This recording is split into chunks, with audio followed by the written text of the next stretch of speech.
ಪುರೋಹಿತ ವರ್ಗದಿಂದ ಆಶೀರ್ವಚನ ಇರ್ತದೆ. ದಯವಿಟ್ಟು ಎಲ್ಲ ವಿದ್ಯಾರ್ಥಿಗಳು ಮೌನವಾಗಿರಬೇಕು. ಆಮೇಲೆ ವಿದ್ಯಾರ್ಥಿಗಳಿಗೆ ಅಲ್ಲಿ ಎಲ್ಲ ಮಕ್ಕಳಿಗೂ ಕೂಡ ಬರುವಷ್ಟು ಕೇಕನ್ನು ತಯಾರು ಮಾಡಿದ್ದೇವೆ. ಎಲ್ಲ ನಿಮಗೆ ಪ್ರಸಾದ ರೂಪವಾಗಿ ಬರ್ತದೆ. ಯಾರು ಕೂಡ ತರಾತುರಿ ಮಾಡಬೇಡಿ.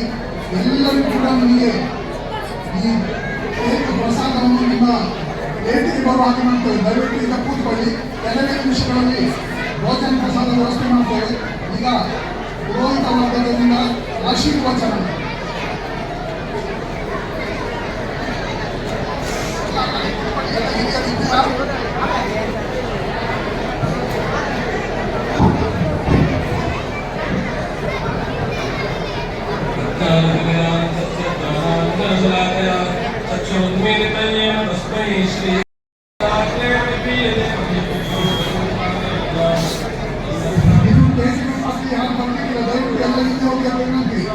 ವಿದ್ಯಾರ್ಥಿಗಳನ್ನು ಅಲ್ಲೇ ಕೂತ್ಕೊಳ್ಳಿ. ಎಲ್ಲ ಹಿರಿಯರು ನಿಮ್ಮ ಪ್ಲೇಸಲ್ಲಿ ಕೂತ್ಕೊಳ್ಳಿ. ಈಗ ಆಶೀರ್ವಚನ. ದಯವಿಟ್ಟು ಮಕ್ಕಳು ಯಾರು ಮಾತಾಡಿಕೊಳ್ಳಿ.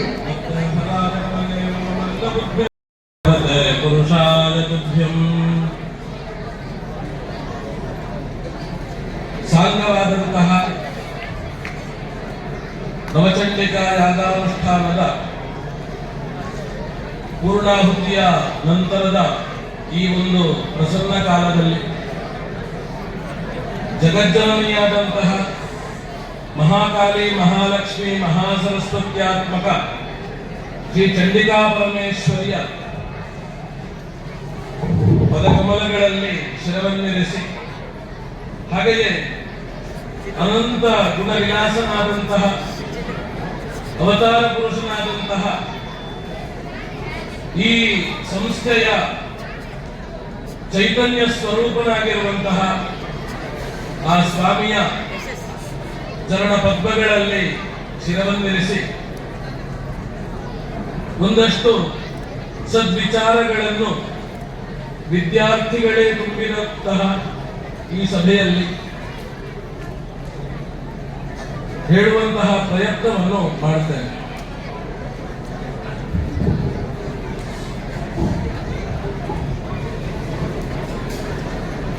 ವ್ಯಾಘ್ರನ್ನೈವ ಗಜನ್ನೈವ ಸಿಂಹನ್ನೈವ ಚ ನೈವ ಚ ಅಜಾಪುತ್ರಂ ಬಲಿಂದದ್ಯಾತ್ ದೈವೋ ದುರ್ಬ. ಅಥವಾ ಹುಲಿಯನ್ನು ಅಥವಾ ಆನೆಯನ್ನು ದೇವರಿಗೆ ಕೂಡ ಯಾರು ಬಲಿ ಕೊಡುವುದಕ್ಕೆ ತೆಗೆದುಕೊಂಡು ಹೋಗುವುದಿಲ್ಲ. ಹಾಗಾದ್ರೆ ಬಲಿಯಾಗುವವರು ಯಾರು ಅಂತ ಕೇಳಿದ್ರೆ ಆ ಮೇಕೆಯ ಆಡಿನ ಮರಿಯನ್ನು ಬಲಿ ಕೊಡ್ತಾರೆ. ಯಾಕೆ ಅಂತ ಕೇಳಿದ್ರೆ ಅದು ದುರ್ಬಲನಾಗಿರುವ ಕಾರಣದಿಂದ. ನಾವು ದುರ್ಬಲರು ಆಗಿದ್ದಷ್ಟು ಕಾಲ ಬೇರೆ ಬೇರೆಯವರ ಹೊಳೆಯುವಿಕೆಗೆ ನಾವು ಬಲಿಯಾಗುತ್ತಾ ಇರುತ್ತೇವೆ. ಆದ್ರಿಂದ ದೌರ್ಬಲ್ಯ ಅಂತ ಹೇಳುವಂಥದ್ದು ಪ್ರಪಂಚದ ಅತ್ಯಂತ ಕೆಟ್ಟ ವಿಷಯ. ಹಾಗಾದ್ರೆ ದೌರ್ಬಲ್ಯವನ್ನು ಹೋಗಲಾಡಿಸಬೇಕು ಅಂತಾದ್ರೆ ನಮಗೆ ಶಕ್ತಿ ಬೇಕು. ಜಗತ್ತು ಪೂಜಿಸುವುದು ಶಕ್ತಿಯನ್ನು. ಅದು ಎಷ್ಟೋ ಹಿಂದಿನ ಕಾಲದಿಂದ ತೊಡಗಿ ಇವತ್ತೂ ಕೂಡ ಇನ್ನು ಮುಂದೆಯೂ ಕೂಡ ಜಗತ್ತಿಡೀ ಯಾವುದನ್ನು ಪೂಜಿಸ್ತದೆ, ಯಾವುದನ್ನು ಮೆರೆಯಿಸ್ತದೆ, ಯಾರು ಹೇಳಿದ ಹಾಗೆ ಕೇಳುತ್ತದೆ ಅಂತ ಕೇಳಿದ್ರೆ ಶಕ್ತಿ ಇರುವವರು ಹೇಳಿದ ಹಾಗೆ. ಸದಾಕಾಲ ಯಾರ ಕೈಯಲ್ಲಿ ಕತ್ತಿ ಇರುತ್ತದೆ, ಯಾರ ಕೈಯಲ್ಲಿ ಅಧಿಕಾರ ಇರುತ್ತದೆ, ಅವರು ಹೇಳಿದ್ದು ಶಾಸನ. ಆದ್ರಿಂದ ಶಕ್ತಿ ಸಂಚಯವನ್ನು ಪ್ರತಿಯೊಬ್ಬರೂ ಕೂಡ ಮಾಡಿಕೊಳ್ಳಬೇಕು.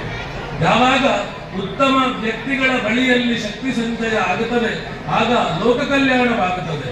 ನಾವು ಸಾಮಾನ್ಯವಾಗಿ ಉತ್ತಮ ವ್ಯಕ್ತಿಗಳು, ಸಾತ್ವಿಕ ವ್ಯಕ್ತಿಗಳು ದೌರ್ಬಲ್ಯವನ್ನು ಹೊಂದಿರುತ್ತಾರೆ, ಸಾಮರ್ಥ್ಯವನ್ನು ಕಡಿಮೆ ಹೊಂದಿರುತ್ತಾರೆ. ಆದ್ರಿಂದ ನಾವು ಸಾತ್ವಿಕರಾಗಿರುವಂತಹ ನಾವು ಸಾಮರ್ಥ್ಯವನ್ನು, ಶಕ್ತಿಯನ್ನು ಬೆಳೆಸಿಕೊಳ್ಳಬೇಕು ಅಂತಂದ್ರೆ ಆ ಶಕ್ತಿ ಸ್ವರೂಪಿಣಿಯ ಅನುಗ್ರಹ ಬೇಕು.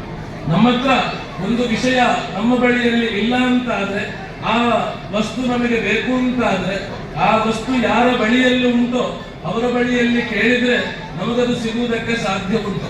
ನಮಗೊಂದು ಸ್ವಲ್ಪ ದುಡ್ಡು ಬೇಕು ಅಂತ ಆದ್ರೆ, ದುಡ್ಡಿಲ್ಲದವನ ಬಳಿಯಲ್ಲಿ ದುಡ್ಡು ಬೇಕು ಅಂತ ಕೇಳಿದ್ರೆ ಅವ ಕೊಡುವುದಕ್ಕೆ ಸಾಧ್ಯ ಇಲ್ಲ.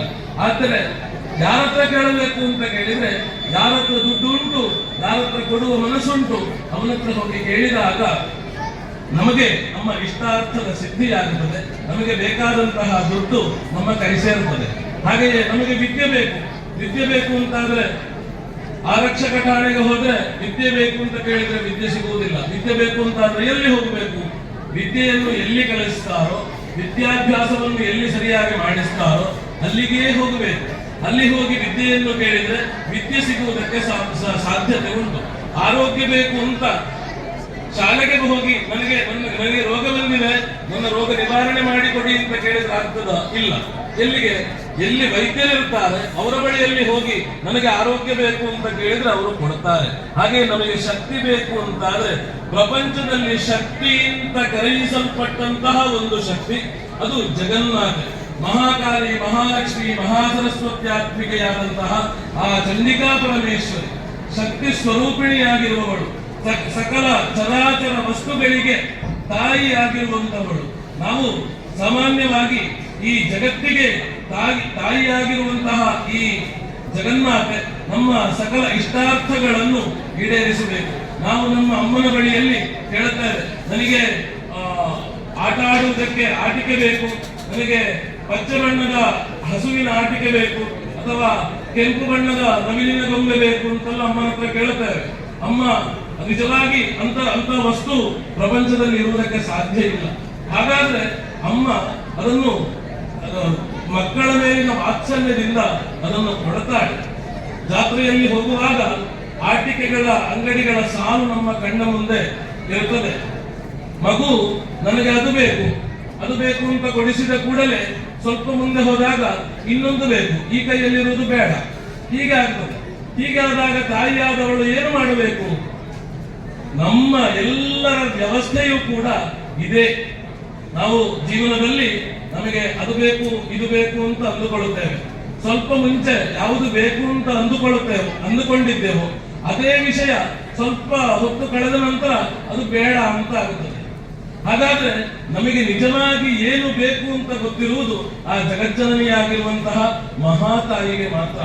ಯಾವ ರೀತಿ ತಾಯಿಯಾದವಳು ಮಕ್ಕಳು ಅತ್ತಾಗ ಅದು ಹಸಿವಾಗಿ ಅಳುತ್ತಾ ಉಂಟೋ, ಹೊಟ್ಟೆ ನೋವಾಗಿ ಅಳುತ್ತಾ ಉಂಟೋ ಕರುಣಿಸ್ತಾಳೆ. ಅವರಿಗೆ ನಿಜವಾಗಿ ಏನು ಬೇಕು ಅದನ್ನು ಕರುಣಿಸ್ತಾಳೆ.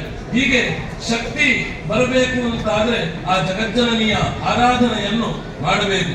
ಇಚ್ಛಾಶಕ್ತಿ, ಜ್ಞಾನಶಕ್ತಿ ಮತ್ತು ಕ್ರಿಯಾಶಕ್ತಿ ಅಂತ ಶಕ್ತಿಯನ್ನು ವಿಭಾಗಿಸಿದ್ದಾರೆ.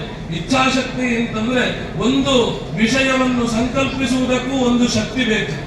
ಈಗ ಒಂದು ಒಳ್ಳೆಯ ವಿಷಯ ಉಂಟು, ಆ ಒಳ್ಳೆಯ ವಿಷಯವನ್ನು ನಾವು ಸೇರಬೇಕು ಅಂತಾದ್ರೆ ಒಂದು ಇಚ್ಛಾಶಕ್ತಿ ಬೇಕು.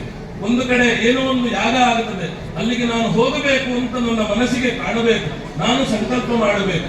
ಒಳ್ಳೆಯ ರೀತಿಯಲ್ಲಿ ಪರೀಕ್ಷೆಗೆ ಸಿದ್ಧತೆಯನ್ನು ನಾನು ಮಾಡಬೇಕು ಅಂತ ನನ್ನಲ್ಲಿ ಸಂಕಲ್ಪ ಶಕ್ತಿ ಬೇಕು. ಅಂತಹ ಸಂಕಲ್ಪ ಶಕ್ತಿಯನ್ನೇ ಇಚ್ಛಾಶಕ್ತಿ ಅಂತ ಹೇಳಿದರು. ಇಚ್ಛಾಶಕ್ತಿ ನಮ್ಮದು ಎಲ್ಲರೂ ಕೂಡ ಅತ್ಯಂತ ಸಾಮರ್ಥ್ಯವನ್ನು ಹೊಂದಿದವರೇ ಆಗಿದ್ದೇವೆ. ಆದ್ರೆ ನಮ್ಮಲ್ಲಿ ಏನು ಸಮಸ್ಯೆ ಅಂತ ಕೇಳಿದ್ರೆ ಇಚ್ಛಾಶಕ್ತಿಯ ಕೊರತೆ. ಒಂದು ಒಳ್ಳೆಯ ವಿಷಯಕ್ಕೆ ಉದ್ಯುಕ್ತನಾಗಬೇಕು ಅಂತಾದ್ರೆ ಅದರಲ್ಲಿ ಇರುವಂತಹ ತೊಡಕುಗಳ ವಿಚಾರವಾಗಿ ಮಾತ್ರ ಚಿಂತಿಸಿ ಆ ಕಾರ್ಯದಲ್ಲಿ ತನ್ನನ್ನು ತಾನು ತೊಡಗಿಸಿಕೊಳ್ಳದೇ ಇರುವಂತಹ ಒಂದು ಕೆಟ್ಟ ವ್ಯವಸ್ಥೆಯಲ್ಲಿ ನಾವಿದ್ದೇವೆ. ಆದ್ರಿಂದ ನಮಗೆ ಇಚ್ಛಾಶಕ್ತಿ ಬೇಕು ಅಂತಾದ್ರೆ ಆ ಇಚ್ಛಾಶಕ್ತಿಯನ್ನು ಕೊಡುವಂತಹ ಜಗಜ್ಜನನಿಯ ಅನುಗ್ರಹ ಬೇಕು. ಹಾಗೆ ಜ್ಞಾನಶಕ್ತಿ, ನಾವು ಮನುಷ್ಯರು, ನಮಗೆ ಎಲ್ಲಾ ಪ್ರಾಣಿಗಳಿಗಿಂತ ನಾವು ಯಾಕೆ ಭಿನ್ನ ಅಂತ ಕೇಳಿದ್ರೆ ನಮ್ಮಲ್ಲೊಂದು ವಿಶೇಷ ಜ್ಞಾನ ಉಂಟು ಹೇಳುವ ಕಾರಣದಿಂದ. ಎಲ್ಲ ಮನುಷ್ಯರು ಮಾಡುವಂತಹ ಎಲ್ಲಾ ಕರ್ಮಗಳನ್ನು ಪ್ರಾಣಿಗಳೂ ಕೂಡ ಮಾಡುತ್ತವೆ. ಮನುಷ್ಯನನ್ನು ಕೂಡ ಒಂದು ಪ್ರಾಣಿಯಿಂದ ನಾವು ಕಲಿತುಕೊಂಡು ಬಂದಿದ್ದೇವೆ. ಹಾಗಾದ್ರೆ ಉಳಿದ ಪ್ರಾಣಿಗಳಿಗಿಂತ ಮನುಷ್ಯ ಹೇಗೆ ಭಿನ್ನ ಅಂತ ಕೇಳಿದ್ರೆ ಅವನಿಗೊಂದು ಜ್ಞಾನ ಉಂಟು. ಮನುಷ್ಯ ಎಂಬ ಪದದ ನಿರ್ವಚನವೇ ಮತ್ವಾ ಕರ್ಮಾಣಿ ಸೀವ್ಯಂತಿ ಮನಸ್ಯಮಾನೇನ ಸೃಷ್ಟಾಃ ಮನೋರಪತ್ಯಂ ಮಾನುಷೋವ ಮನಸ್ಯತಿ ಪುನರ್ಮನಸ್ವೀ ಭಾವೆ ಎಂಬುದಾಗಿ ನಿರುಕ್ತಕಾರರಾದಂತಹ ಯಾಸ್ಕಾಚಾರ್ಯರು ತಮ್ಮ ನಿರುಕ್ತ ಗ್ರಂಥದಲ್ಲಿ ಮನುಷ್ಯ ಯಾರು ಎಂಬ ವಿಷಯದ ವಿವರಣೆಯನ್ನು ಕೊಟ್ಟಿದ್ದಾರೆ. ಅಂತಹ ಮನುಷ್ಯರಾಗಿರುವಂತಹ ನಾವು ಮತ್ವ ಕರ್ಮಾಣಿ ಸೀವ್ಯಂತಿ, ತಿಳಿದುಕೊಂಡು ಕೆಲಸ ಮಾಡಿದಾಗ ಅದುವೇ ಜ್ಞಾನಶಕ್ತಿ ಆಗುತ್ತದೆ. ಆ ತಿಳಿದುಕೊಂಡು ಯಾರು ಕೆಲಸ ಮಾಡುತ್ತಾರೆ ಅವನನ್ನು ಮನುಷ್ಯ ಅಂತ ಕರೆಯುತ್ತಾರೆ.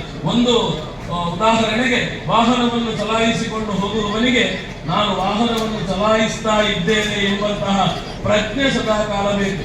ನಾನು ಹೋಗುವಂತಹ ವಾಹನ ಇದು 2 ಚಕ್ರದ್ದು ಅಥವಾ 4 ಚಕ್ರದ್ದು, ಇದು ಮಾರ್ಗದಲ್ಲಿ ಹೋಗುವುದು, ಆಕಾಶದಲ್ಲಿ ಹೋಗುವುದು ಅಲ್ಲ. ಆದ್ರಿಂದ ಮಾರ್ಗದಲ್ಲಿ ಹೋಗುವುದಕ್ಕೆ ಎಷ್ಟು ನಿಯಂತ್ರಣ ಬೇಕು ಅಷ್ಟು ನಿಯಂತ್ರಣವನ್ನು ಹೊಂದಿಕೊಂಡು ಆತ ಆ ವಾಹನವನ್ನು ಚಲಾಯಿಸಬೇಕು.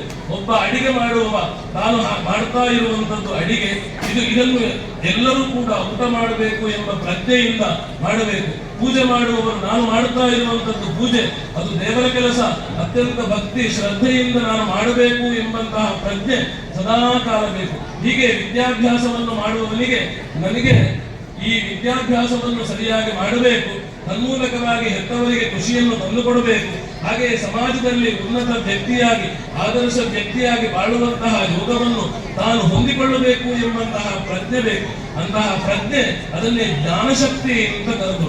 ಸಾಮಾನ್ಯವಾಗಿ ವಿದ್ಯಾರ್ಥಿಗಳಲ್ಲಿ 3 ವಿಧವಾದಂತಹ ವಿದ್ಯಾರ್ಥಿಗಳು ಇರ್ತಾರಂತೆ. ಒಂದು ಘೃತ ಬುದ್ಧಿ, ಇನ್ನೊಂದು ತೈಲ ಬುದ್ಧಿ, ಮೂರನೆಯದ್ದು ಮಂದಬುದ್ಧಿ ಅಂತ. ಮಂದಬುದ್ಧಿ ಎಂಬ ವಿವರಣೆ ಅದರ ಅವಶ್ಯಕತೆಯೇ ಇಲ್ಲ. ಯಾರಿಗೆ ಬುದ್ಧಿ ಅತ್ಯಂತ ಮಂದವಾಗಿರುತ್ತದೋ, ಯಾರಿಗೆ ಹೇಳಿದ್ದ ಅರ್ಥವಾಗುವುದಿಲ್ಲವೋ, ಯಾರು ಹೇಳಿದ್ದನ್ನು ಮಾಡುವುದಿಲ್ಲವೋ ಅವನನ್ನು ಮಂದಬುದ್ಧಿ ಅಂತ ಕರೆದರು. ಹಾಗಾದ್ರೆ ಘೃತ ಬುದ್ಧಿ ಅಂದ್ರೆ ಒಂದು ತುಪ್ಪ, ಗಟ್ಟಿಯಾದಂತಹ ತುಪ್ಪವನ್ನು ನೀರಿಗೆ ಒಂದು ಬಿಂದು ಹಾಕಿದ್ರೆ ಅದು ಗಟ್ಟಿಯಾಗಿ ಹಾಗೆಯೇ ಇರುತ್ತದೆ, ಅದು ಹರಡಿಕೊಳ್ಳುವುದಿಲ್ಲ.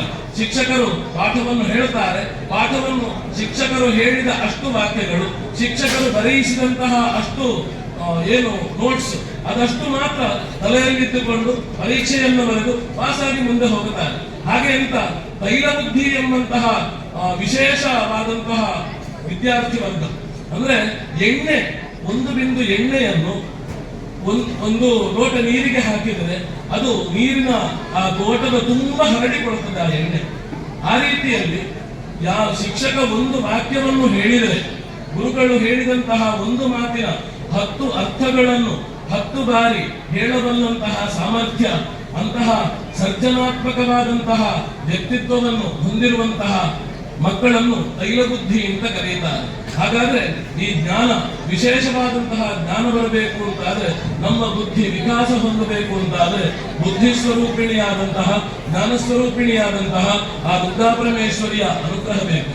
ಹೀಗೆ ಇಚ್ಛಾಶಕ್ತಿ, ಜ್ಞಾನಶಕ್ತಿ, ಹಾಗೆ ಇನ್ನೊಂದು ಕ್ರಿಯಾಶಕ್ತಿ.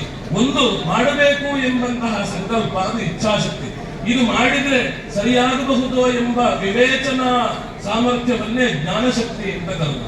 ಹಾಗೆ ಮೂರನೆಯದ್ದು ಕ್ರಿಯಾಶಕ್ತಿ, ತಾನು ಕರ್ಮದಲ್ಲಿ ತನ್ನನ್ನು ತಾನು ತೊಡಗಿಸಿಕೊಳ್ಳುವಂಥದ್ದು. ಕರ್ಮದಲ್ಲಿ ನಮಗೆ ಏನು ವಿಧಿಸಲ್ಪಟ್ಟಿದೆ, ನಾವು ನಿಜವಾಗಿ ಏನನ್ನು ಮಾಡಬೇಕು ಅದನ್ನು ಮಾತ್ರ ಮಾಡಬೇಕು. ಅದನ್ನೇ ಪ್ರವೃತ್ತ ಕರ್ಮಗಳು, ನಿವೃತ್ತ ಕರ್ಮಗಳು ಅಂತೆಲ್ಲ ಕರೆದಿದ್ದಾರೆ. ಮಾಡಲೇಬೇಕಾದಂತಹ ಕರ್ಮಗಳು, ಮಾಡಲೇ ಕೂಡದಾದಂತಹ ಕರ್ಮಗಳು, ಹೀಗೆ ಅದನ್ನೆಲ್ಲವನ್ನೂ ಕೂಡ ಸರಿಯಾದಂತಹ ರೀತಿಯಲ್ಲಿ ಮಾಡಬೇಕು.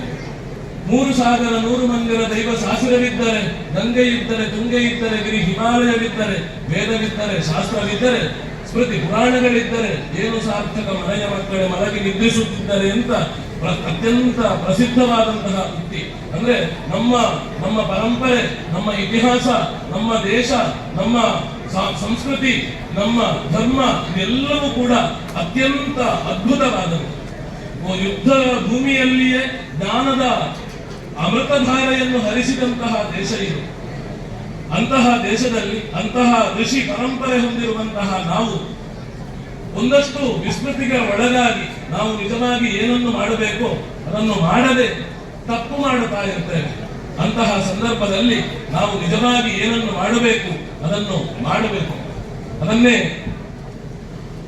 ನಂಬದಿದ್ದನು ತಂದೆ, ನಂಬಿದನು ಪ್ರಹ್ಲಾದ, ನಂಬಿಯು ನಂಬದಿರುವ ಇಬ್ಬಂದಿ ನೀನು,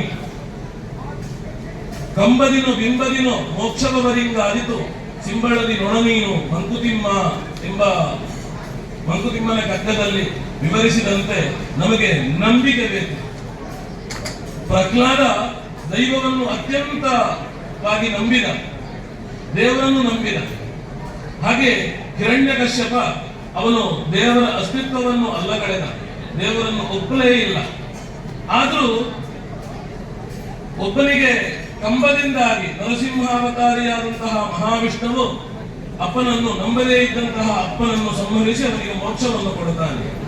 ಮಗನಾದಂತಹ ನಂಬಿದಂತಹ ಪ್ರಹ್ಲಾದನಿಗೆ ತನ್ನ ಅನುಗ್ರಹವನ್ನು ಕೊಟ್ಟು ಅವನಿಗೆ ಮೋಕ್ಷವನ್ನು ಕೊಡುತ್ತಾನೆ.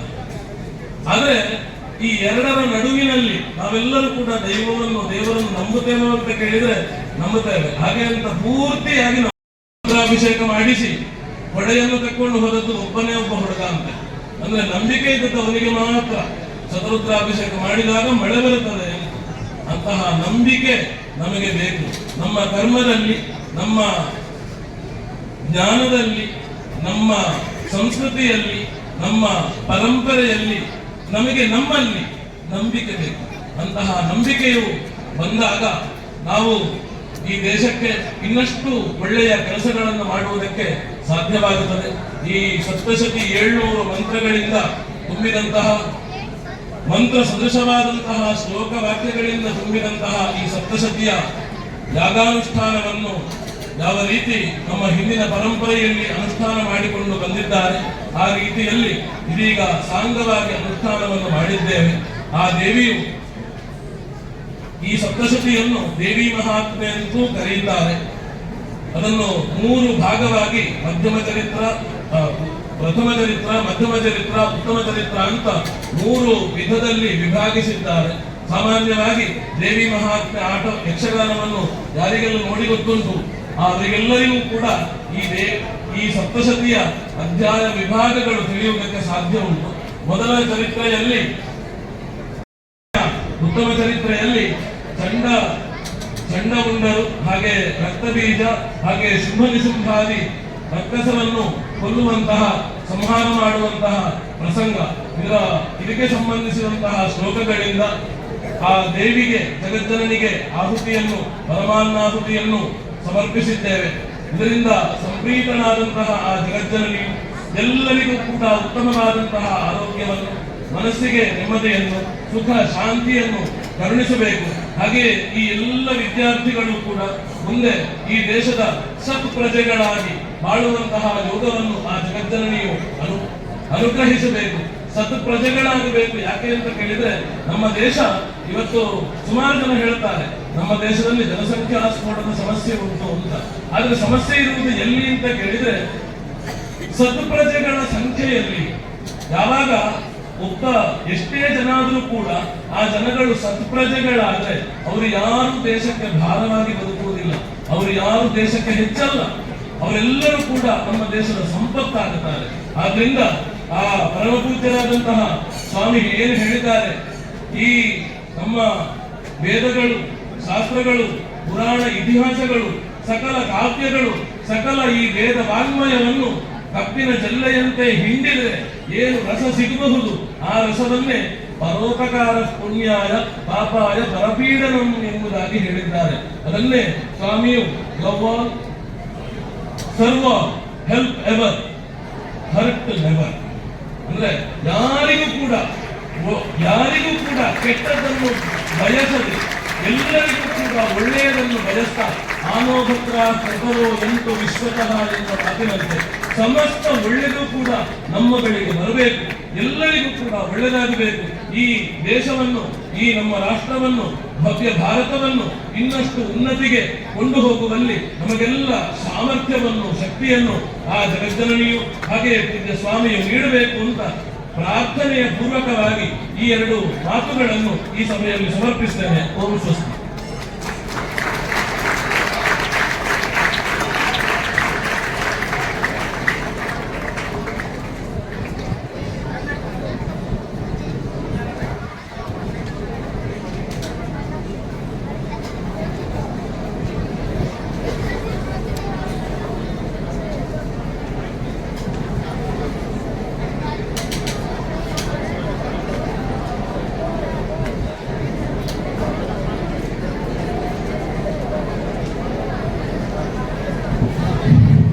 ಓಂ ಶ್ರೀ ಸಾಯಿರಾಮ್.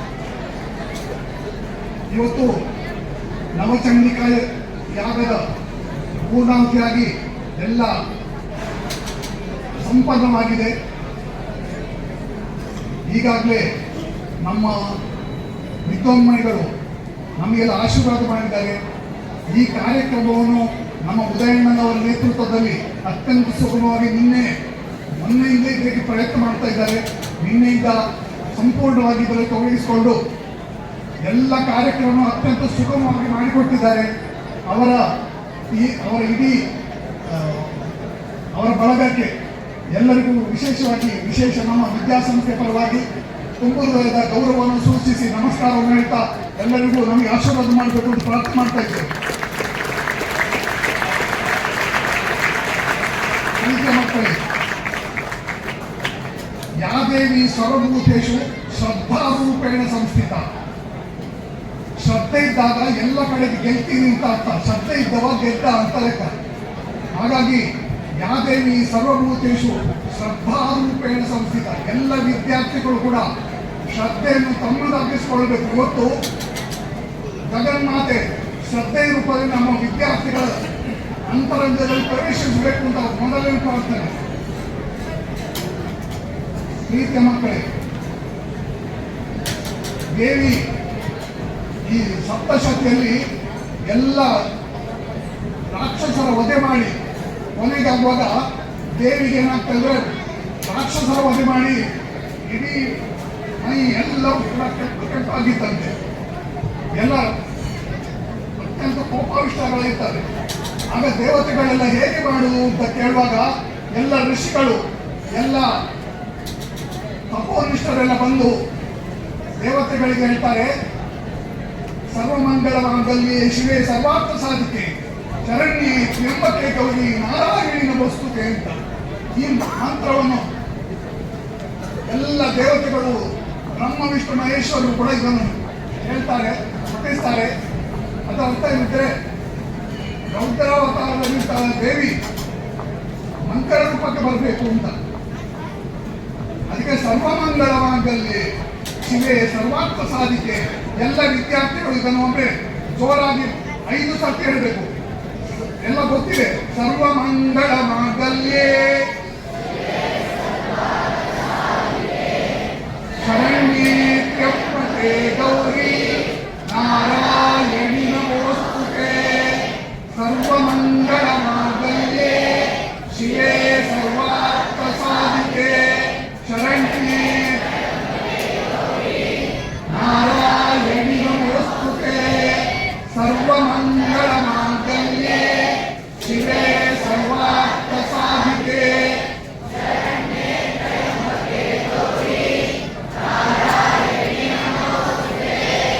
ಸರ್ವಮಂಗಳ ಮಾಂಗಲ್ಯೇ ಶಿವೆ ಸರ್ವಾರ್ಥ ಸಾಧಿಕೆ ಶರಣ್ಯೇ ತ್ರ್ಯಂಬಕೆ ಗೌರಿ ನಾರಾಯಣಿ ನಮೋಸ್ತುತೆ. ಸರ್ವಮಂಗಳ ಮಾಂಗಲ್ಯೇ ಶಿವೆ ಸರ್ವಾರ್ಥ ಸಾಧಿಕೆ ಶರಣ್ಯೇ ತ್ರ್ಯಂಬಕೆ ಗೌರಿ ನಾರಾಯಣಿ ನಮೋಸ್ತುತೆ. ನಾರಾಯಣಿ ನಮೋಸ್ತುತೆ. ನಾರಾಯಣಿ ನಮೋಸ್ತುತೆ. ಜೈ ಸಾಯಿರಾಮ್.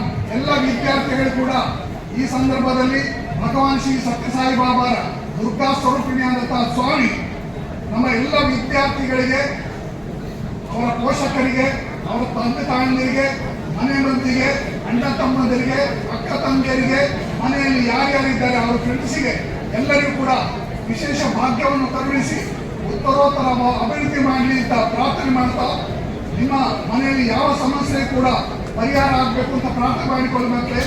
ಇವತ್ತು ನೀವು ಅತ್ಯಂತ ಜೀವನದಲ್ಲಿ ಇಂಥ ಒಂದು ಭಾಗ್ಯದ ಅವಕಾಶ ನಿಮ್ಮಿಂದ ಎಲ್ಲೂ ಸಿಗುವುದಿಲ್ಲ. ಎಲ್ಲರೂ ಕೂಡ ಮನಸ್ಸಲ್ಲಿ ಪ್ರಾರ್ಥನೆ ಮಾಡಿಕೊಂಡು ಸೈಲೆಂಟ್ ಆಗಿ ಆಮೇಲೆ ಪ್ರಸಾದ ಭೋಜನ ವ್ಯವಸ್ಥೆ ಮಾಡ್ತೇವೆ. ಅಲ್ಲಿ ಎಲ್ಲ ವ್ಯವಸ್ಥೆ ಆಗ್ತದೆ. ಎಲ್ಲವೂ ಕೂಡ ಡಿಸಿಪ್ಲಿನ್ ಆಗಿ ಸರ್ ಹೇಳಿದಾಗ ಕ್ರಮ ಪ್ರಕಾರ ಓದಿ. ಈಗ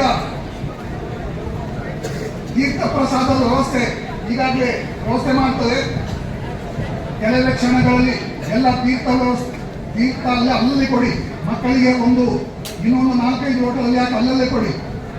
ಎಲ್ಲ ಲೈನ್ ನೋಡಿ, ಅಲ್ಲಿ ಬರುವುದಿಲ್ಲ. ಹಿರಿಯರು ಮಾತ್ರ, ದೊಡ್ಡವರು ಇಲ್ಲಿ ಬರಲಿ, ಮಕ್ಕಳಿಗೆ ಅಲ್ಲಿ ಕೌಂಟರ್ಲಿ ಕೊಡಿ. ಮಕ್ಕಳಿಗೆ ಕೌಂಟರಲ್ಲಿ, ಹಿರಿಯರು ಮಾತ್ರ ಪ್ರಸಾದವನ್ನು ಇಲ್ಲಿ ತಗೊಳ್ಳಿ. ಮಕ್ಕಳು ಊಟದ ಕೌಂಟರ್ನಲ್ಲಿ ತೀರ್ಥವನ್ನು ಪ್ರಸಾದವನ್ನು ಕೊಡ್ತೇವೆ. ವಿದ್ಯಾರ್ಥಿಗಳು ಅಲ್ಲಿಂದಲೇ ಪ್ರಾರ್ಥನೆ ಮಾಡಿಕೊಳ್ಳಿ. ತೀರ್ಥ ಪ್ರಸಾದ ಎಲ್ಲವನ್ನು ಕೂಡ ನಿಮಗೆ ಕೌಂಟರ್ಗೆ ಕೊಡ್ತೇವೆ. ಭಕ್ತಾಭಿಮಾನಿಗಳು, ನಮ್ಮ ಸಂಸ್ಥೆಯ ಹಿತೈಷಿಗಳು, ಅಧ್ಯಾಪಕ ಬಂಧುಗಳು, ಎಲ್ಲ ಗುರು ಹಿರಿಯರು ಎಲ್ಲರೂ ಬಂದಿದ್ದೀರಿ. ಅವರೆಲ್ಲ ಇಲ್ಲಿ ತೀರ್ಥ ಪ್ರಸಾದವನ್ನು ಇಲ್ಲಿ ಎದುರು ರೆಡಿ ಮಾಡಿ ತಯಾರಾಗಿದೆ. ದಯವಿಟ್ಟು ಬಂದು ಲೈನ್ ಆಗಿ ಬಂದು ಸ್ವೀಕರಿಸಿಕೊಂಡು ನಮಗೆ ಆಶೀರ್ವಾದ ಮಾಡಬೇಕು ಎಂದು ಪ್ರಾರ್ಥನೆ ಮಾಡ್ತಾ ಇದ್ದೇವೆ. ನಮ್ಮ ವಿದ್ಯಾಸಂಸ್ಥೆಯ ಪ್ರಗತಿಗೆ ಎಲ್ಲರ ಪ್ರಾರ್ಥನೆ ಅತ್ಯಂತ ಅಗತ್ಯ. Unity is divinity. ಹಾಗೆ love is God, live in love ಅಂತ ಸ್ವಾಮಿ ಹೇಳಿದಂಥದ್ದು. ನಮ್ಮ ಇವತ್ತಿನ ವಿದ್ವಾಂಸಗಳು ಹೇಳಿದರು, ಭಗವಾನ್ ಬಾಬಾರವರು ದೌವಾಲ್ ಸರ್ವಾಲ್ ಅಂತ ಹೇಳಿದ್ರು ಅಂತ, ಹೆಲ್ಪ್ ಎವರ್ ಹತ್ತನೇವರ್ ಅಂತ ಹೇಳಿದಂತ. ಇದು ಅಷ್ಟಾದಶ ಪುರಾಣೇಶು ವ್ಯಾಸಸ್ಯ ವಚನದ್ವಯಂ ಪರೋಪಕಾರಾಯ ಪುಣ್ಯಾಯ ಪಾಪಾಯ ಪರಪೀಡನ. 18 ಪುರಾಣಗಳ ಥೀಮನ್ನು ವ್ಯಾಸರು ಪರೋಪಕಾರಾಯ ಪುಣ್ಯಾಯ ಪಾಪಾಯ ಪರಪೀಡನ ಅಂತ ಹೇಳಿದರು. ಅದನ್ನು ಭಗವಾನ್ ಬಾಬಾರವರು 4 ಶಬ್ದಕ್ಕೆ ನಿಮ್ಮ ಜೀವನದ ಒಂದು ಮಂತ್ರ ಆಗಲಿ, ನಿಮಗೆಲ್ಲರೂ ಮಾರ್ಗದರ್ಶಕ ಸೂತ್ರ ಆಗಲಿ, ನಿಮ್ಮ ಜೀವನಕ್ಕೆ ಅದು ಒಂದು ದಾರಿದೀಪ ಆಗುವಂಥ ಪ್ರಾರ್ಥನೆ. ಎಲ್ಲರಿಗೂ ಒಳ್ಳೆಯದಾಗಲಿ. ನಮ್ಮ ಮಂತ್ರಾಕ್ಷತೆ ಉಂಟು ಸರ್, ಈಗ ಮಂತ್ರಾಕ್ಷತೆ ತೀರ್ಥ ಪ್ರಸಾದ ತಗೊಳ್ಬೋದು. ದಯವಿಟ್ಟು ಹಿರಿಯರು ಲೈನ್ ಆಗಿ ಬಂದು ತೀರ್ಥ ಮಂತ್ರ ಸ್ವಲ್ಪ ಹಿಂದೆ ಹೋಗಿ ಅಲ್ಲಿ ದಾರಿ ಬಿಡಿ. ಅಲ್ಲಿ ಲಕ್ಷ್ಮೀಕನಿಗೆ ಮಗು ಬಿಡಿ ತೀರ್ಥ ಪ್ರಸಾದ ಅಲ್ಲೇ ಕೊಡಿ. ಅಲ್ಲೇ ವಿದ್ಯಾರ್ಥಿಗಳೆಲ್ಲ ನಿಮ್ಮ ಕೌಂಟರ್ಗೆ ನಿನ್ನೆ ಹೇಳಿದಾಗ ಹೋಗಿ ಪ್ರಸಾದ ಸ್ವೀಕರಿಸಬೇಕಾಗಿ ವಿನಂತಿ. ನಿನ್ನೆ ಹೇಳಿದಾಗ ನಿತ್ಯ ಲೈನಲ್ಲೇ ಸೇಮ್ ಸಿಸ್ಟಮ್ ಅಲ್ಲಿ ಸರ್